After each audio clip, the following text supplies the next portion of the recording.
Hey guys, Photoshop Pro Help here, and today I'm going to be showing you how to create this old paper texture. Now a lot of you guys have asked me to recreate this tutorial for you, and this tutorial was done by my good friend and he has allowed us to update this tutorial. So this is the old paper texture that a lot of you guys have asked for, and is really easy to create. So the first things we're going to do is we're going to create a new blank document. So we're going to go up to File and New. And you can have any size that you want. I've gone for 1920 by 1080. Click OK. Now from here we're going to go and fill this with any colour that we want. So I'm going to go and fill it with a dark black greyish sort of thing like this, and you can go and grab this code, and the code is going to be 261818, and then you can go and click OK. We're going to go and fill this, so fill it by going up to Edit and Fill, or use the paint bucket. And then from here we're just going to go create a new blank layer.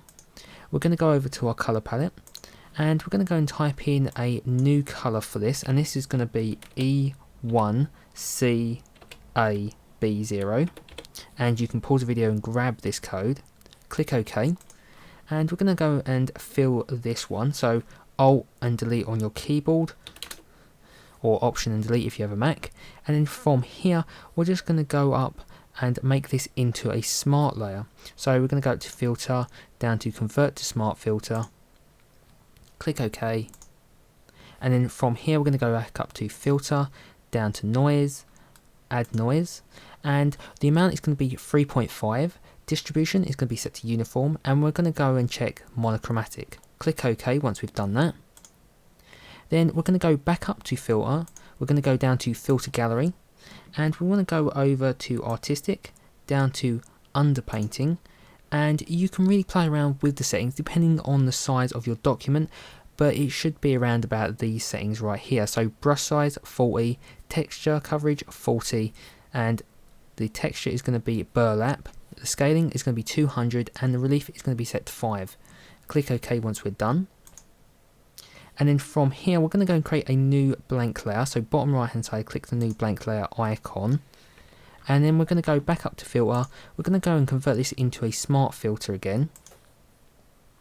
Click OK, and we're going to go and change the blending option of this, and this is going to be set to Color Burn. And we're going to go and set our colours to black and white, which is the default, and do that on the left hand side.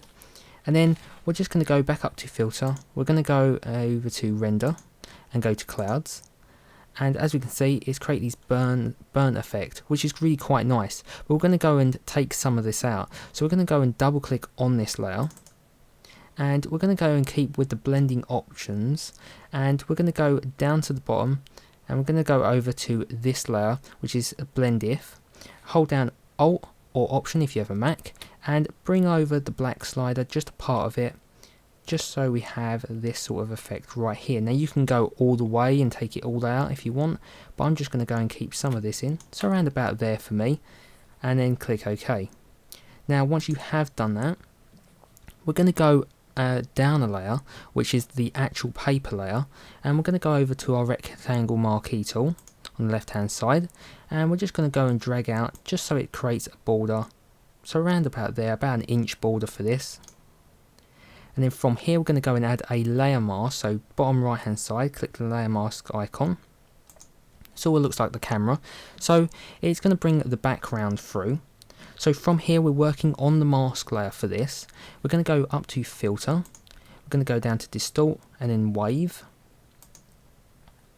And the settings for Wave, you can play around with these. The number of generators is going to be set to 5, wavelength 10, and then 60. Amplitude is going to be set to minimum 1, maximum 5, and the scale is set to 100% and 100% again, and the type is set to Sine. Now you can pause the video and grab this, but really do play around with it. Click OK once we've done. And then from here we're just going to go back up to Filter, down to Filter Gallery. We're going to go over to Brush Strokes, and we want to go over to Spatter. And then we're going to have the spatter radius set to 13, so the smoothness set to 8, and then click OK. Now from here we're just going to go and double click this layer to bring up the layer styles. We're going to go down to Inner Shadow.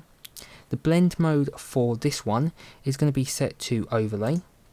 So go down to overlay, and we're going to bring up the opacity to 100%. The distance is going to be set to 0, and we're going to go and bring up the size to around about 50 for this. And then from here we're going to go down to inner glow, and the blend mode for this one is going to be set to color burn, and we're going to go and change the color set to black. So change that to black, and then from here we're just going to go and bring up the size to around about 12 for this, and then we can go and click OK. And that's pretty much it. Really quick, really simple, and really effective.